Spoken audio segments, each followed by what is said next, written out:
If you go into the internet, you will most likely come across someone selling things to make your penis big. True. Because they know that people are worried that maybe their organs are small. Because it's all over the place. People think that the bigger the organ, the better, which is not true, by the way. Maybe you can tell me whether the bigger, the better. No comments. Let me reserve my comments. Yeah. So is that your value? Because as a doctor, I have no prescription for values. But what I would say is your value and your practices matching? Because that can make you happy. If they are not matching, you feel bad. So if masturbation is a value that you find okay from where you're coming from, who am I to judge you?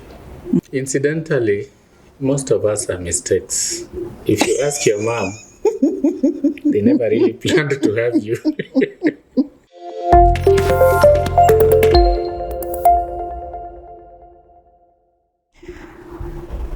Is there such a thing as sexual wellness? Or once you achieve the age of 18, which is legally the age where you're allowed to have sex, you just roll with it. And even as you grow into your adult life, or maybe when you get married and have children, do you ever consider or do you ever ask yourself if you're giving what is supposed to be given to the other person in terms of sex? Now, I know this is a touchy subject. Many people don't like to talk about it, especially males. But today, I want us to delve into what is sexual wellness. And who better to speak about it than one of Africa's own best sexologists. I do not want to introduce my guest, so I will allow him to introduce himself. Prof. Thank you. Yeah, Professor Joachim Osur. I'm a medical doctor and also a professor of sexual and reproductive health. As you rightfully put it, I'm a sexologist. That means a lot. Basically, I'm a doctor who has done sexual medicine and also done issues related to sexuality and psychology, which is what is called sexology. But I also lead AMREF International University as the Vice Chancellor. Thank you, Doc. Professor, thank you for having us. And I must say, thank you also for how easy it was to get this interview. Today, as I was preparing myself, I kept on reminding myself, he's the VC. I have been through uni and I never met my VC. So to be able to meet you in that capacity, it's a big honor for me. Okay. Yeah. Okay. In terms of sexual reproductive health, what would you say sums up sexual wellness? Yeah. So one thing you said is that women talk more about sex than men.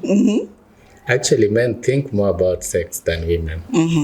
And people have tried to gauge how many times men think about sex in the course of the day. And it's like every hour man is thinking about sex. Correct. Because sexuality and success in sexuality for a man is equal to success in life. So if you can't perform sexually, you're a failure. Your ego goes down. When you see a lot of men in the streets who are drunkards, some of them it is because sexuality is not working for them. Women, I think, find it easy to talk to each other, but incidentally not to the doctors. So I see more male patients than female. Oh, okay. Yeah. So I think women are easier talking to each other. Men are maybe easier talking to someone who can help them. Mostly they don't come to doctors, by the way. Before they reach me, they have gone to many other people, including people selling herbs in the streets. Yeah. Okay. But now on the issue of sexual wellness, wellness means, well-being means being physically, psychologically, and even socially okay. Being at peace with yourself, having peace of mind, and feeling happy and feeling good. You can't be healthy if you're not sexually healthy. And within the medical circles, sexual well-being is part of health. Unfortunately, in our African thinking, the hospital is not the first place you think about if you have a sex problem. And we know that up to 40% of men at any given point have something disturbing them sexually. Okay. And up to 30% of women have something disturbing them sexually. Meaning that about 35% of the population at any given time are having a problem which is sexual. You'd expect that we'd be having people crowding in the clinics and hospitals, but we rarely see them. They're not coming there because they're finding other solutions which may not be appropriate for their health. Yeah. You mentioned something about psychology playing a part. Would you delve deeper into that? Yeah. So sexually, to be healthy, there are basically three aspects. You need to be physically healthy to be sexually healthy. So if, for example, people who have diabetes, if it is not controlled, most men have erection failure. Most women lose feelings, sexual feelings. So you have to be healthy sexually. And a lot of diseases, almost every disease will affect your sexuality. The acute as well as the chronic diseases, whether it is cancer or hormone problem, anything.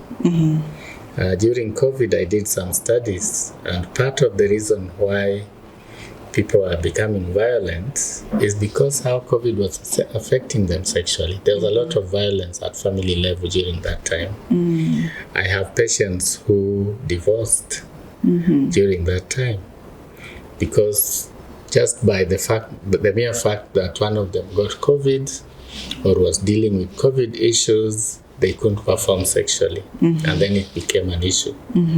So physical health is important for sexual health. You have to be healthy. That's why we tell people that lifestyle matters. If you want to be sexually healthy, think what you eat. Think exercise. Make sure you're doing your annual medical checks, because if you're healthy physically, you will be healthy sexually. But the second aspect is psychological. And psychological health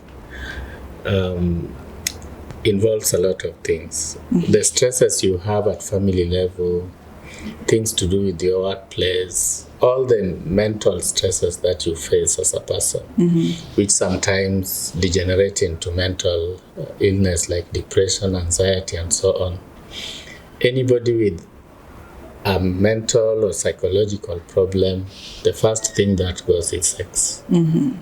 Some of them actually become sex deviants. What does that mean? You know, by the mere fact that you're psychologically not okay, can make you either have sex, have it inappropriately, or not have sex at all. So they are sex addicts. Sex addicts who get some psychological soothing by having sex over and over with people, with anything. By masturbating and so on.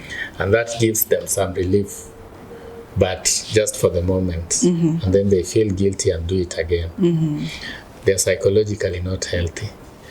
But even a normal person who just wants to have sex, if you're stressed, you will not have sex. You know, the commonest reason couples don't have sex is because I don't feel like. Or I have a headache. I have a headache. Sometimes it's not a headache, it is stress. Yeah. So psychological health, again, very important for sexual health. Sometimes psychological health comes because of relationship issues. You are not at peace with your partner. So things just can't work. You have baggage that is blocking you, so you can't be intimate. You can't be close to each other. Your souls can't be intertwined. Yeah. So sex can't happen. So psychological includes just how healthy the relationship is. And for women, this is so important. Correct. Because you really need to bring them to the level of emotional comfort before they can feel sexual. So the third area is social. Again, social is many things, including how much alcohol you're taking, how much time you're sleeping, or you're chasing money throughout. All those things will determine whether you even have feelings for sex. So during these hard economic times, expect problems in the bedroom. Okay. Yeah. Yeah, especially when it comes to the men, right? Because of the finances and... Well, even women. Yeah.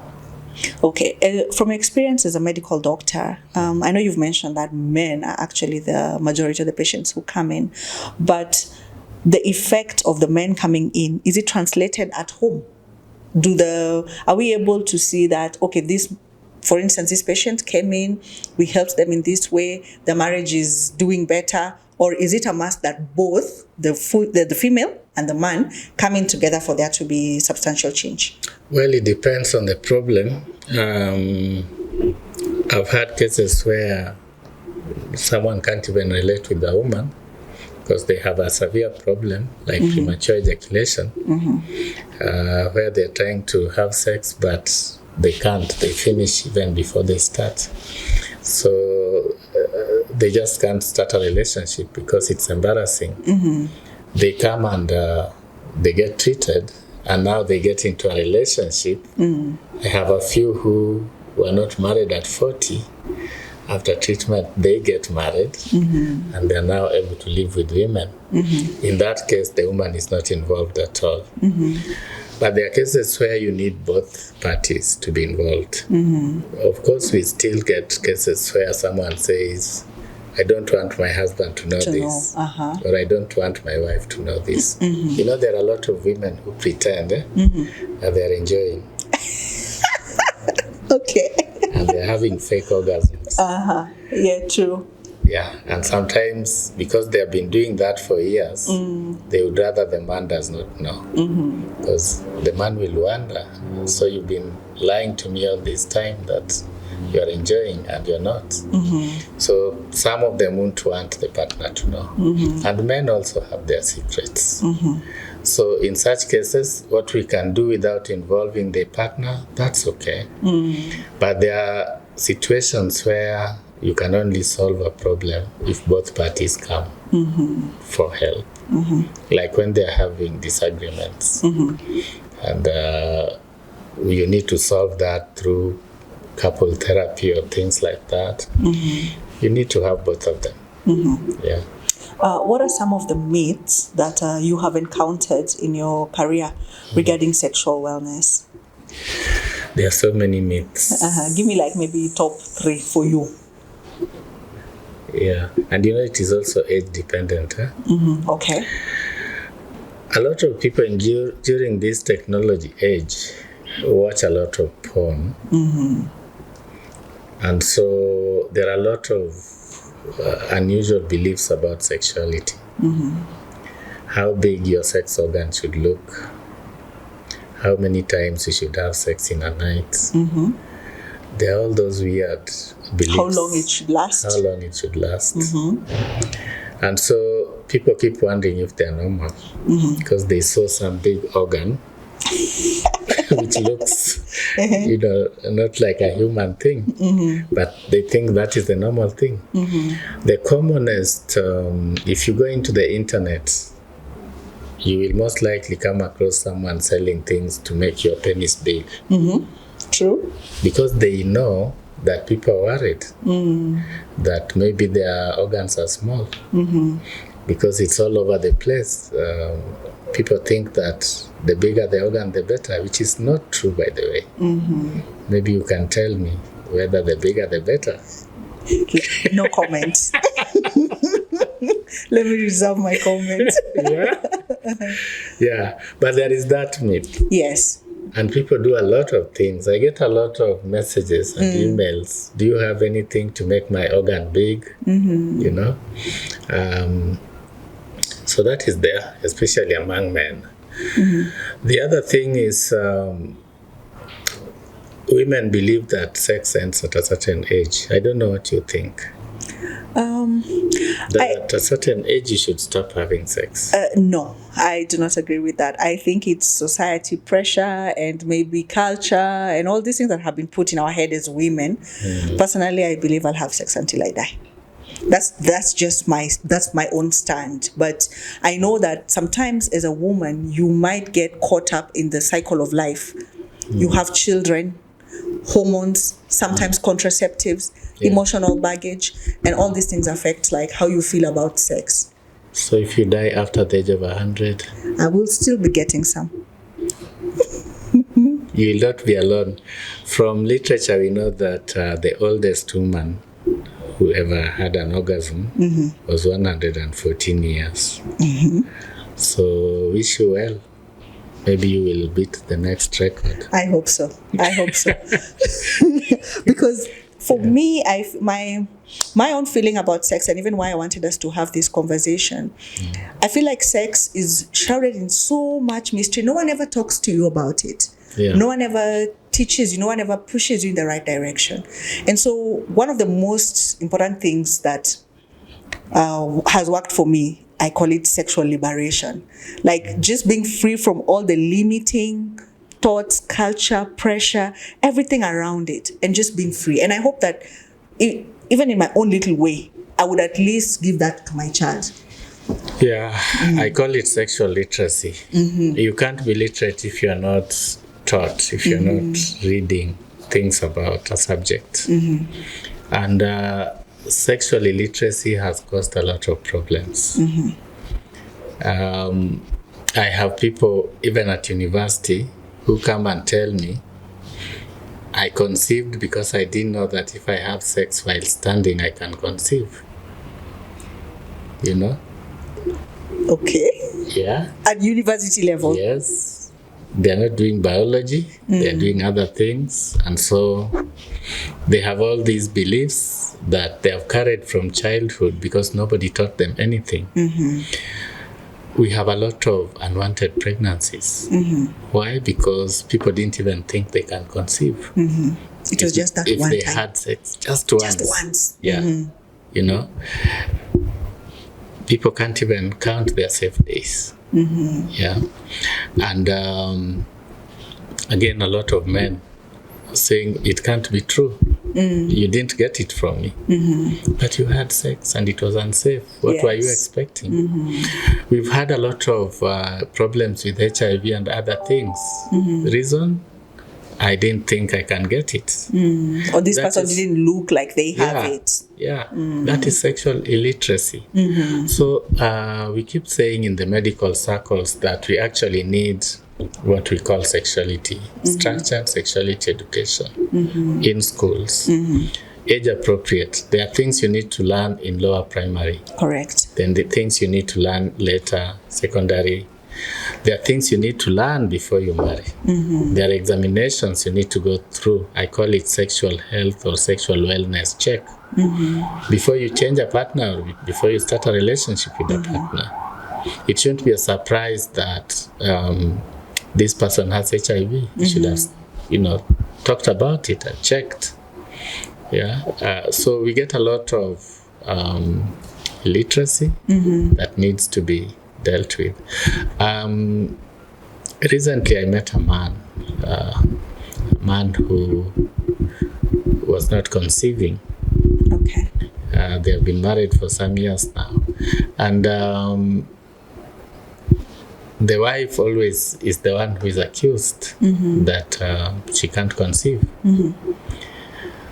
Now, medically, when a couple comes, we check both of them. And when I checked the man, he does not have a testis. But he has never known that men are supposed to have 2 testes. He doesn't have any. And I meet many who have only one, but they don't think it's a problem. So, sexual literacy. from a very early age, knowing what is right and what is wrong with my health, with my body, even with my practices, I think is very important. And that's a neglected part of sexual health. Traditionally, there used to be systems for people to learn how to, think sexual. There were aunties, there were grandparents, there were other systems in place. Those systems are not there now. I know a lot of people now get lessons from their religious groups, churches, but it is also not well-informed information. Because a lot of people just, they are told sex is bad. And I've had people who do a wedding, fly to Mombasa for honeymoon, and the next day they are calling saying, we are coming back to Nairobi to see you because I'm seeing a lady naked for the first time, the lady is seeing a man naked for the first time, and they don't know what to do. They are crying. Unalia, yani you are crying because you've seen a man who is naked and you don't know what to do with them because you are told it is dirty, it is immoral, it is wrong. True. Yeah.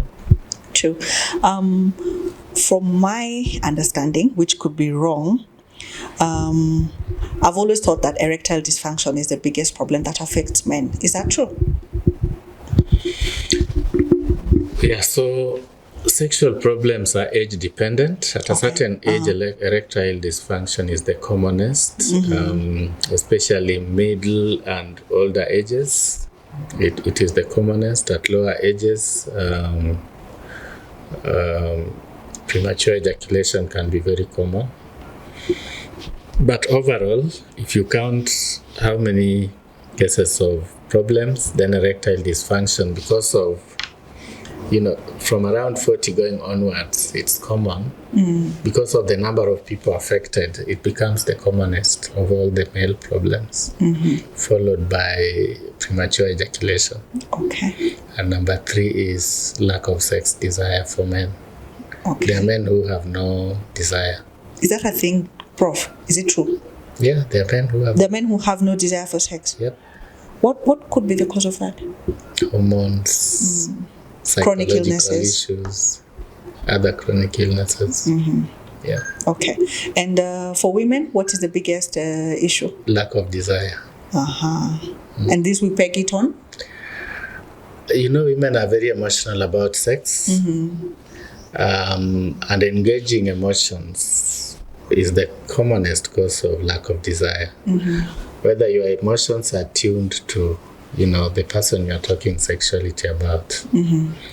That is the commonest cause of lack of desire. But there are other things like hormones also, especially as people approach menopause. They are no longer very sexual, so desire goes down. Sometimes in the course of the month, there are times when you're not really feeling sexual. So that lack of desire is the commonest problem for women. Okay. Followed by pain. Sexual pain. Sexual pain? Yep. Okay. How does that happen? You're having sex and it is painful. Okay. What could be the causes of that? There are very many causes. Sometimes the common word people use is frigidity. You're just tense around there. The muscles are contracting, and those contractions are normally very painful. We call it vaginismus. Sometimes small growths around there, we call them neuromas and so on, can cause pain. Infections do cause pain. There is pain which is deep in the tummy, caused by infections. We call it pelvic inflammatory disease. Just, when your mind is not there, you're having sex, but your mind is not there. This story of Maliza Unifunike. Yeah. When your mind is not there, you dry up, and friction causes a lot of pain. Well, sometimes it may not even be that your mind is not there, but just lubrication issues. Sometimes sex is rushed. Women need time to get lubrication. Sometimes what is going on through your mind is maybe you're fearing pregnancy or infection. You will not lubricate, and so you're dry and you get friction and you get pain. So pain is very common. And number 3, you can guess. Which one? Lack of orgasm. Okay. Is there a way, like from your experience as a medical doctor and of course through your experience, is there a way you can teach women how to orgasm? It is not even teaching. It is a disease. We call it anorgasmia. It is a disease to not orgasm? Yeah. Yeah. Let me leave my questions. Please explain deeper. Please explain. Please go deeper into that. Let's take it this way. If a man did not orgasm, would it be an issue? If a man, and we do have such cases, where a man goes on and on and on and on and nothing is ending, they're not getting to climax or ejaculate. Would it be seen as a problem? Yes. Most women would run away from you, isn't it? Yeah. And you'd feel bad, like, why are you not? Yeah, what's wrong with you? And at a certain point, you'd even feel like there is pain now. Stop and leave me alone. So it is a disease. We need to find out, why is a man not reaching climax? It is the same with women. If you're not climaxing, it's not normal. But do women even know what is climaxing? Tell me. Because I don't want to speak on a personal level. Yeah. But I know that I have been in groups where women in their mid-30s, 40s have never experienced an orgasm. Yep.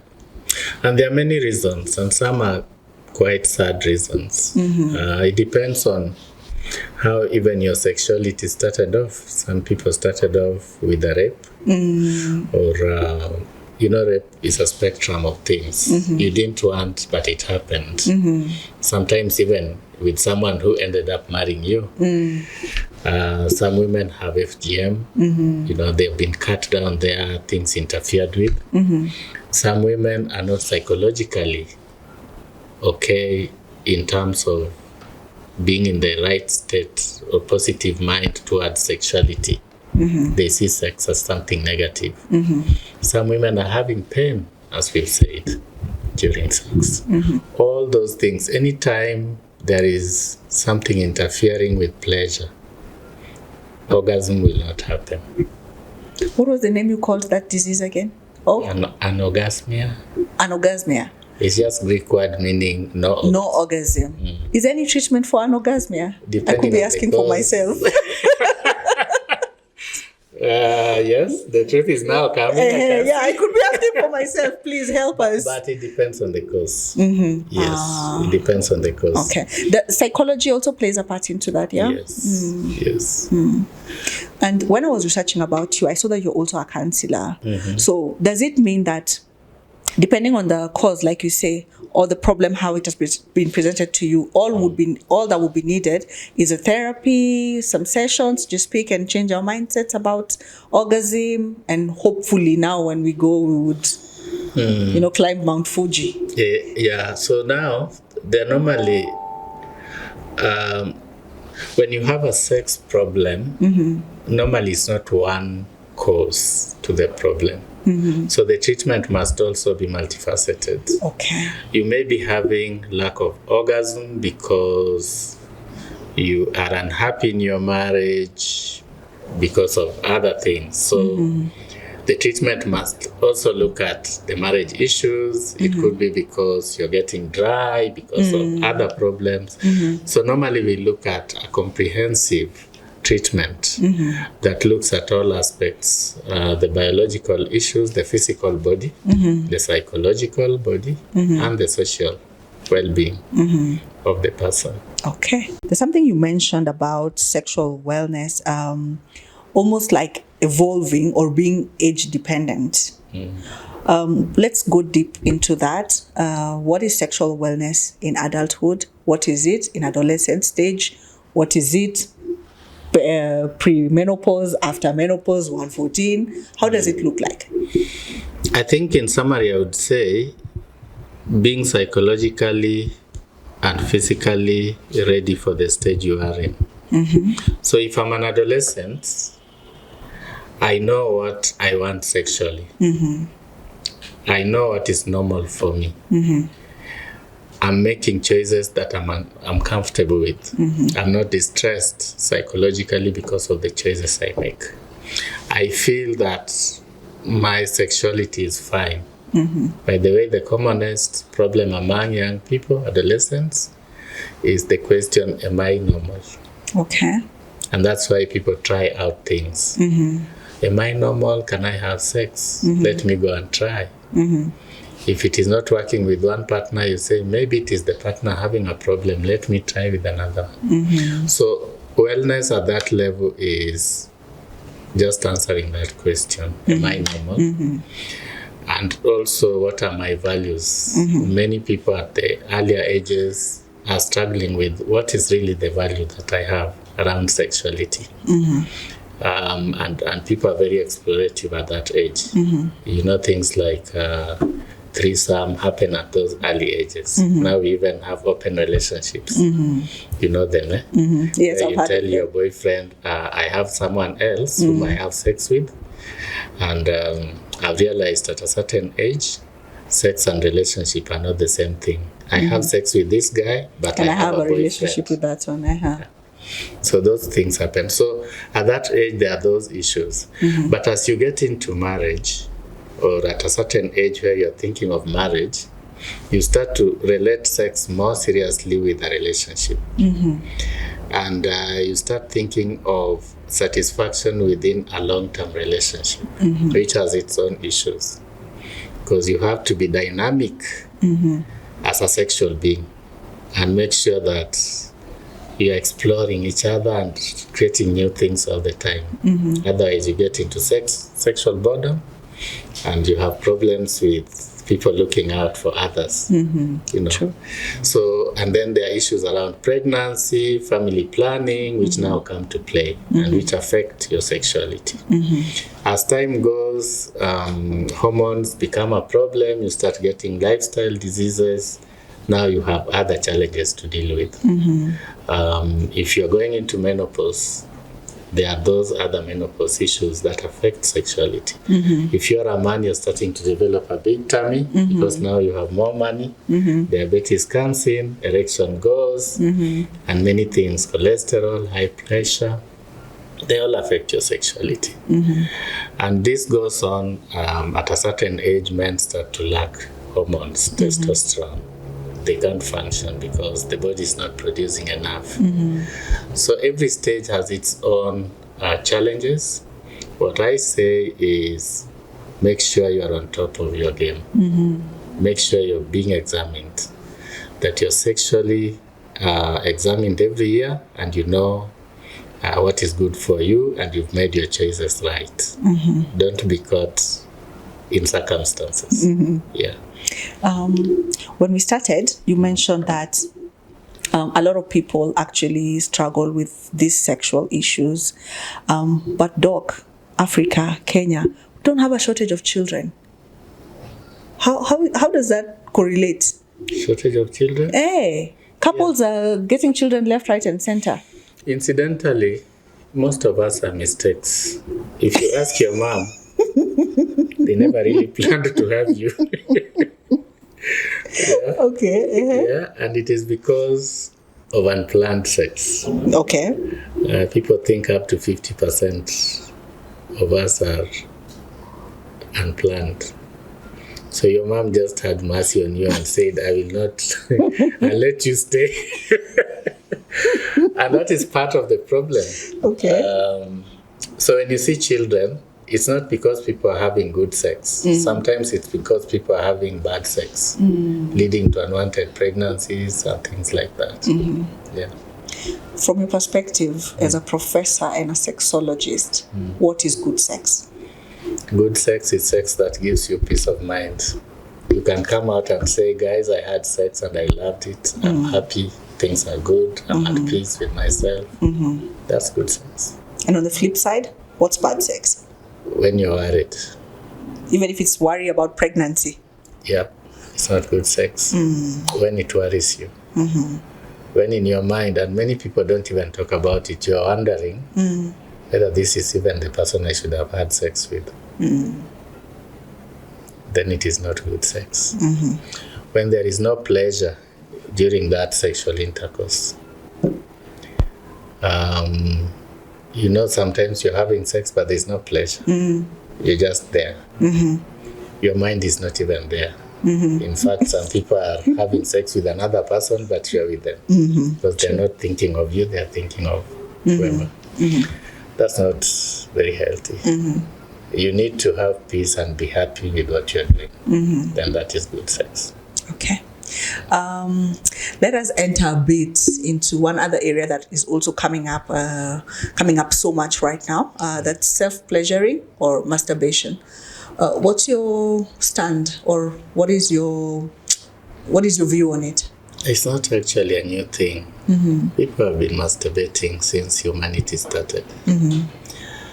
Masturbation is a stage in life. People discover at some stage that touching themselves is pleasurable, and they do it again and again. So it's always been there. If you remember or read books, people have always done it. The question is there masturbation which needs to worry one? Okay. Yeah. I think most people get worried because they feel guilty. And maybe they feel guilty because, masturbation is a form of sex. We've said if sex makes you worry, there is a problem. Yeah. Could be that their values don't allow it, and they're doing it. Anytime you go against your values, you worry. So whether it is masturbation, partner sex, whatever, if it worries you, it's not good for you. You need to rethink. Either change your values or change your practices so that they're in tandem. Yeah. So masturbation has always been there. Some people like it, some people worry about it. As a doctor, I don't judge. I treat them when they come if it worries them. Yeah. Is there such a thing as too much masturbation? And as a result of that, can it affect your the intimacy with your partner? Because masturbation is sex, maybe it is good to ask, is there something like excess sex? I think so. I think there is something as excess sex, yeah. How now? Exactly. Now it's you to tell me how much is too much. Because sometimes you might find a person who's very sexual and they love having sex. And how can we even quantitate and say that this much is too much or this is too little? So that's a discourse which is not settled. Okay. Because we have said what makes you happy is good. What worries you is bad. So how many times makes you happy? Is that a question, Doc? Are you asking me how many times makes me happy? I'm asking my neighbors. Okay. Neighbors, how many times makes you happy? Yeah. You got it. It's very person dependent. Exactly. If that sex gives you peace, makes you happy, does not worry you, it is once a week, it is 10 times a week, that's okay. What worries us is, I talked about sex addiction, which is not sex that makes you happy. It is sex that makes you feel guilty. You have it a lot, it makes you feel guilty. Many times you have it with many people, and you add masturbation to it, and every time you're feeling guilty, and many times you do it because you're hurting. So you do it the way you take alcohol to escape from reality, and you feel good for the time you're drunk. So that is not what we are talking about. That is a disease, sex addiction. We also worried if you are having a constant relationship, you're with your partner all the time, and you're worried that sex is not happening. Many of those people, maybe sex doesn't happen. They have sex less than, we normally say, 15 times a year, and it worries them, and they're living together. Then we start calling it sexless marriage, sexless relationships. But it worries them. If it doesn't worry them, we can live with it. If it worries them, then we need to intervene and do something about it, especially if one partner is looking for more and the other one is not, which happens quite a lot. Then there is a mismatch which we need to work around. So how much sex is normal? What makes you happy? Whatever makes you happy and doesn't make you worry or feel guilty about it, even if masturbation is in the mix. So is that your value? Because as a doctor, I have no prescription for values. But what I would say is your value and your practices matching? Because that can make you happy. If they are not matching, you feel bad. So if masturbation is a value that you find okay from where you're coming from, who am I to judge you? Okay. And do you feel, or from your experience, I know you've dealt with a lot of patients, so definitely we have data and experience. Does masturbation affect intimacy in relationships or marriages? It's a very difficult question because there is no straight answer to that. Couples even do what is called mutual masturbation to enhance their sexual experiences, and they feel happy. So in that case, it can be okay.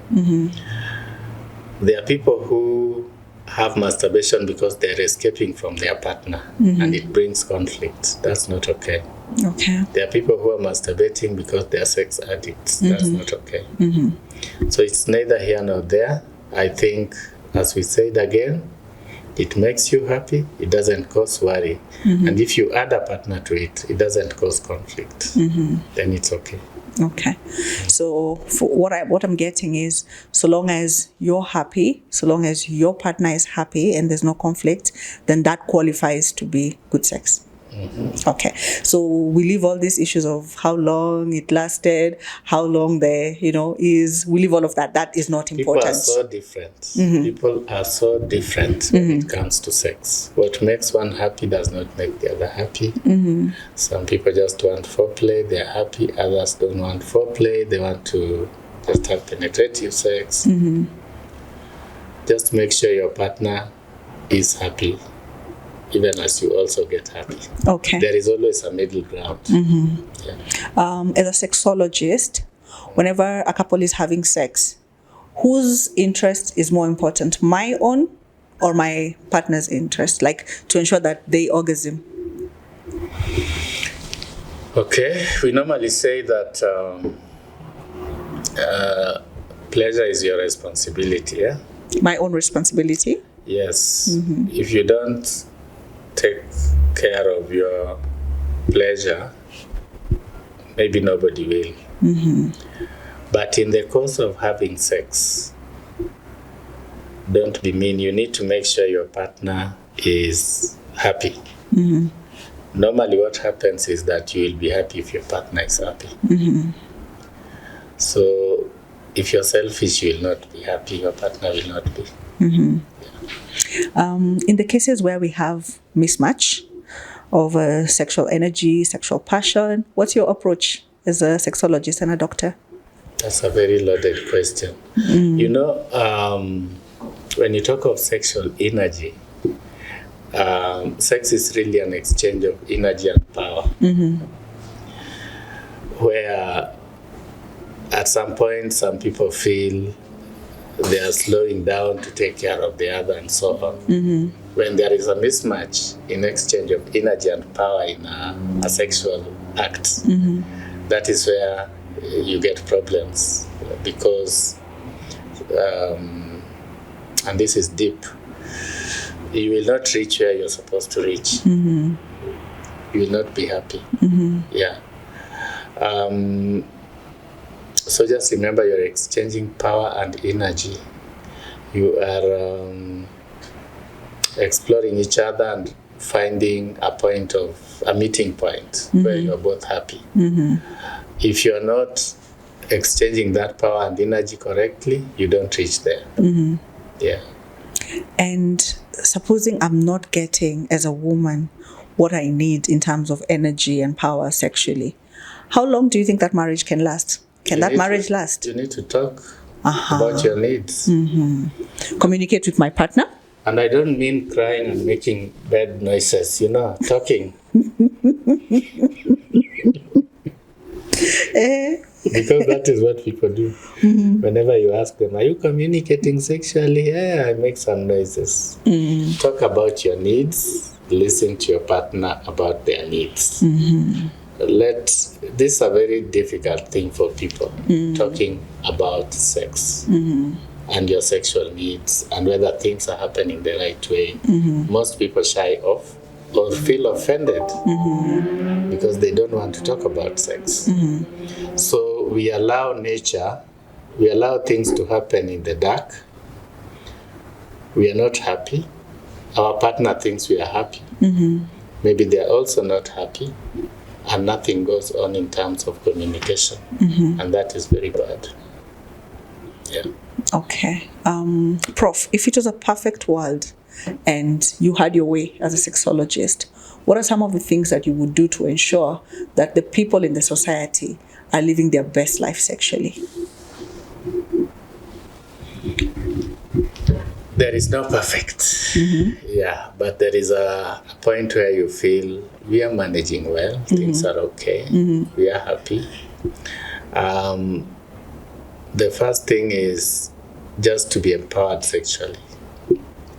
Empowered even to talk about it. Empowered to understand your needs at every given stage of life. Empowered to go for sexual health check.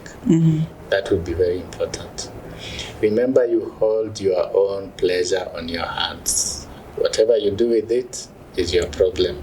If you do nothing with it, you'll never have pleasure. If you follow the leads, explore, get to learn more, talk to your partner, you'll enjoy it. Okay.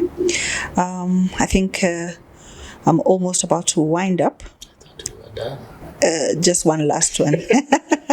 We are almost done. Yeah. In terms of culture and society, what are some of the major factors that influence sexual wellness? Culture is part of the social well-being. We live in a society which prescribes a lot of things. And some of the prescriptions are hypocritical. You know that the recent Kenya Demographic and Health Survey showed that up to 40% of men in the last 1 year had sex with more than one partner, most of them not the regular partner. So you're married and you have 2-3 others in the last year. And about 30% of women had done the same. Yeah, about that. And in some counties, the percentages were very high. But if you go and ask, are you guys having affairs? They will tell you, no, we don't allow it. So culture prescribes a lot. There is also a lot of hypocrisy. What people say and what people do is never the same.